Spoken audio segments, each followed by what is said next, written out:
सुखनैव पोहायचे, पाणी सुद्धा प्यायचे। आणि आज या ठिकाणी जर अवस्था पाहिली त्या नदीची, नदी म्हणणं सुद्धा लाज वाटावी अशी परिस्थिती आहे। कुणासाठी पर्यावरणाची हत्या चालली आहे। दहशतवाद्यांच्या हल्ल्यामध्ये 28 लोक मृत्युमुखी पडले आणि म्हणून आपण दहशतवादाला दोष देतो, दहशतवादाचा धिक्कार करतो, दहशतवादाचा निषेध करतो।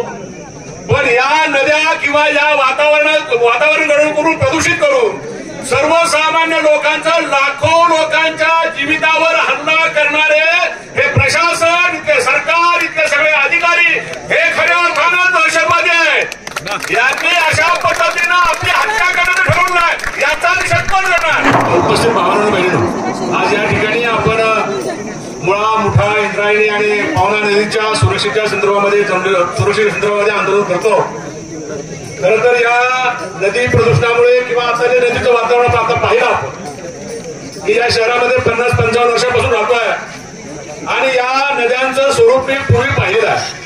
आता इथे आलेल्या या गावातल्या काही ज्येष्ठ मंडळीशी बोलताना त्यांनी सांगितलं की या नद्यांमध्ये 15-20 वर्षापूर्वी इथं सुखनैव पोहायचे, पाणी सुद्धा प्यायचे।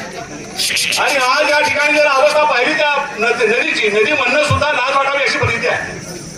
त्या ठिकाणी ज्या राम नदी म्हणणं जो त्या ठिकाणी नदी इथे येते असं म्हणलं जातं, पण त्या नाल्यापेक्षा वाईट अवस्था त्या राम नदीची केलेली आहे।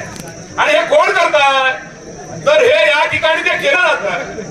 हे या पर्यावरणाची हत्या कुणाला आवश्यक आहे, कुणासाठी या पर्यावरणाची हत्या चालली आहे? पर्यावरणाची हत्या ही या ठिकाणी इथल्या सर्वसामान्य लोकांच्या हिताचा, त्यांच्या मूलभूत सुविधांचा, त्यांच्या आरोग्यवर्धक जीवनाचा, त्यांच्या सर्व प्रकारच्या पर्यावरण पूरक वातावरणामध्ये जगण्याच्या अधिकारावर अतिक्रमण करणाऱ्या प्रशासन, राजकीय लोक आणि इथले सगळे लोक जे आहेत ते यासाठी कारणीभूत आहेत। मी अगदी थोडक्यामध्ये सांगेन की आता आपण श्रद्धांजली वाहिली, 28 आपले जे लोक मृत्यू पावले पहलगाममध्ये, त्या दहशतवाद्यांच्या हल्ल्यामध्ये 28 लोक मृत्युमुखी पडले आणि म्हणून आपण दहशतवादाला दोष देतो, दहशतवादाचा धिक्कार करतो, दहशतवादाचा निषेध करतो।